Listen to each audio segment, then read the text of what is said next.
Part 1. My family had money, hers didn't. I grew up rich. Private school, expensive vacations, 2 houses, and parents who measured love and achievements. My dad is a corporate lawyer. My mom runs a luxury design business. They're powerful, proud, and disconnected from anything that doesn't wear a suit. Her name was Leah, came from the opposite side of the world. Public school. Lived with her single mom and younger siblings in a small apartment. Wore the same 3 jackets all year. Worked 2 part-time jobs during high school and still somehow aced every test. We met at a community summer program when we were 17. I was there because my parents thought it would look good on my college application. She was there for the free lunch and the Wi-Fi. Part 2. The beginning. She was funny, sharp, didn't care who I was or how much I had. She called me out when I said something dumb. She had this fire in her, a mix of tiredness and stubborn hope. Like someone who'd been through things I couldn't even imagine, but refused to give up. I was hooked. We started texting, talking, then hanging out after the program, then going for late-night walks, then holding hands. I didn't care that we came from different worlds. I didn't even really notice at the time. She made me feel like a human, not a brand, not a future CEO, just a person. Part 3. My parents found out. My mom noticed something was off. I was skipping networking events, smiling more, listening to indie music. One night, she cornered me. Who is she? Her name is Leah. What do her parents do? Her mom works at a supermarket. My mom blinked like I had slapped her. They invited her over for dinner. It was awful. My dad talked to her like an interviewee. My mom smiled like a politician. Leah tried to be polite, but I could tell she was shrinking inside. After dinner, my dad said, "You need to think about your future. Don't get distracted." I was furious. But Leah? She just said, "I'm used to it." That sentence broke me. Part 4. The hidden year. We dated secretly for a year. Late-night phone calls. Hidden coffee shop meetups. Weekends when I pretended to be studying with friends. She got into a good college, on scholarship. I got into an Ivy League one. Surprise, surprise. Different cities. Different lives again. We promised to stay together. And we did, for a while. Long-distance calls. Train rides. Cheap motels. Studying side by side. She worked 2 jobs. I barely managed one. She cried from exhaustion. I cried from guilt. Part 5. The drift. Money changes everything. My friends were renting lake houses for spring break. Hers were working extra shifts to send money home. She stopped coming to my world. Said she felt like she didn't belong. I tried going to hers, but I felt like an intruder. We both tried, and slowly, we became tired. The texts became shorter. The calls, less frequent. One day I asked, "Do you still want this?" She paused, said, "I don't know how to live in your world, and I don't think you'd survive in mine." Part 6. The end, kind of. We broke up on a Sunday afternoon. No shouting. No drama. Just silence. Tears. 2 people letting go not because they didn't love each other, but because the world around them made it too hard to hold on. I walked away thinking that maybe we'd find each other again someday. That maybe when we're older, richer in time if not in money, we'd try again. That was over a decade ago. Part 7. Where she is now. I looked her up last year. She's a social worker now. Works with kids in foster care. Married. Has a son. She looks tired, but happy. I never messaged her. I wrote a whole email once. Didn't send it. It felt selfish.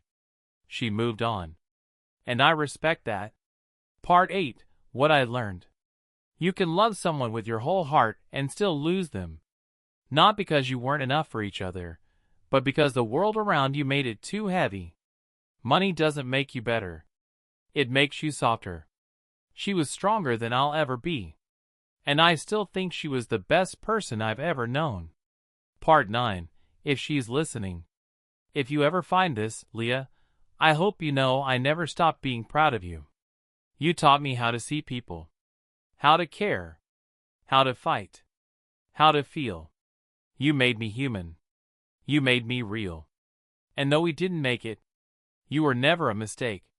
You were the beginning of everything good in me. Part 10. The silence that followed. After we broke up, there was this strange silence in my life. I went to parties. I traveled. I dated other girls. I tried to live the life my parents planned for me. But nothing ever felt real again. Not like it did with her. Sometimes I catch a glimpse of a girl with the same haircut on a street corner or hear a laugh that sounded just like hers, and my whole body would freeze for a second. Hoping. Remembering. Part 11. My parents were pleased. They never said it out loud, but I could tell. I was back on track.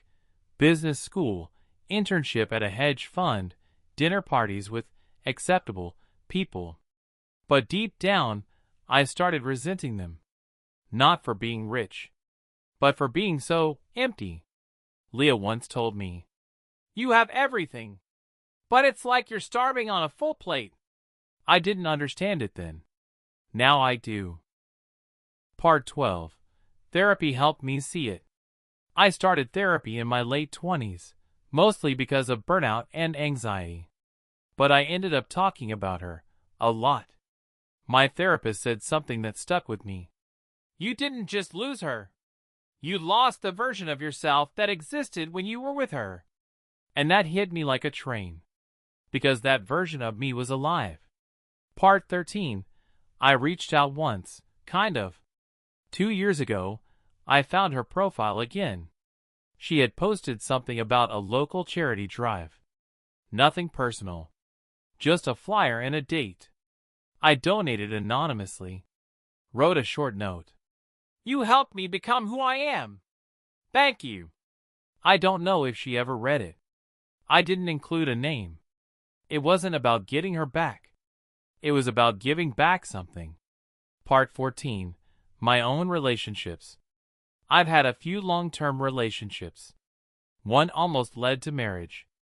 But every time it got too serious, I'd panic. Because I kept measuring every woman against the memory of a girl who never asked for anything but honesty. And most couldn't live up to a ghost. Part 15. I visited her city. Last year, I had a business meeting in the city where she lives now. I had a 2-hour window between meetings. So I walked around, no destination. Just feeling. At one point, I saw a park that looked familiar.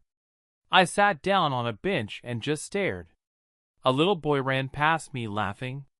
For half a second I thought, is that her son? Then I stopped myself.